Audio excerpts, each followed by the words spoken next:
And a WMBF News investigation tonight. It has taken years of planning, months of construction, and millions of dollars. But now local leaders say the Myrtle Beach Boardwalk is a success. But is it safe for families? WMBF News reporter Laura Thomas joins us live in the studio with the investigation. Laura, you looked into this quite a bit. I did. Yeah, that boardwalk stretches over a mile of the Grand Strand's pristine shoreline. And it's gotten a lot of national attention. In fact, it's been ranked in one of the top 10 boardwalks in the country. So we wanted to know what's being done to protect the boardwalk and the people there. It's a hot summer afternoon and families are out enjoying all the Grand Strand has to offer. But does the boardwalk fulfill the family image of Myrtle Beach? And should you feel safe here? It depends on who you ask. We've seen at least two police patrolling on the segways, and we have not been here over an hour. Well, I guess the immediate concern is that you do not see any law officers around here. But just because you don't see them doesn't mean police officers don't see what you're doing. There is a large number of people down there, a large number of tourists that are in that area, and it's going to bring some additional crime. That's why we have the officers. That's why we have some cameras that are mounted in that area also. So we're doing everything we can to try to make it a safe and enjoyable place. The goal of the $6 million boardwalk was to clean up the area and to bring in tourists and those of us who live here. So what's being done to keep it up and to keep people coming? The rules were put into place because I guess you never know what people are going to try to do, especially with the boardwalk being so attractive. Some of the rules are no bikes and no dogs. But on one Friday afternoon, we found lots of both all along the boardwalk. And then you get a kid down here on a trick bike or something, or they'll go flying down through there. And when somebody step out in front of them or not paying attention, step back and get in their path, somebody could get hurt seriously. Marvin McCone owns a restaurant and bar in the area and says the problem is that no one knows what the rules are.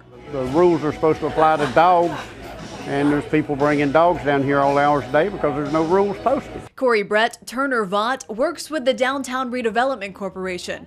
She says the city is working to get the signs up, but we asked her why they aren't there already. There were strict budget concerns and the project needed to be within the budget, and so the signage was really the last component that needed to go up once the project was finished. So besides the bikes and pets, what else goes on near the boardwalk? We looked into police records and this is what we found.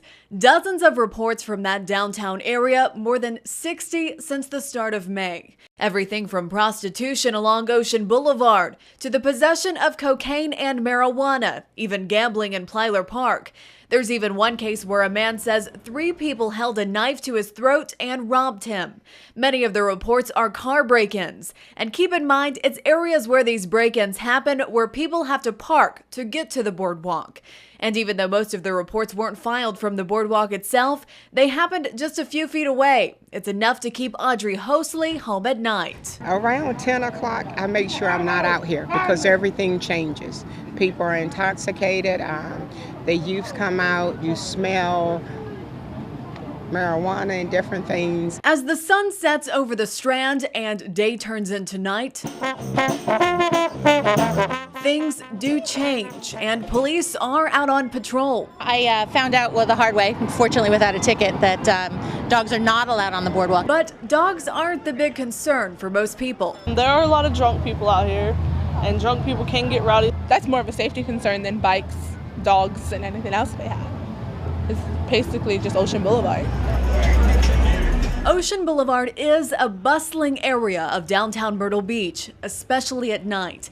And that's when most of the crime happens. You can tell the shift in the atmosphere. You can tell the change. It goes from a very family-oriented area to a free fall. It's like any place you go. There's good and bad. Because police say a big part of it is using your common sense to keep you and your family safe, even at the boardwalk. And the Downtown Redevelopment Corporation says in the next few weeks, you should see those signs going up all along the boardwalk area with those rules posted. Live in the studio tonight, Laura Thomas, WMBF News.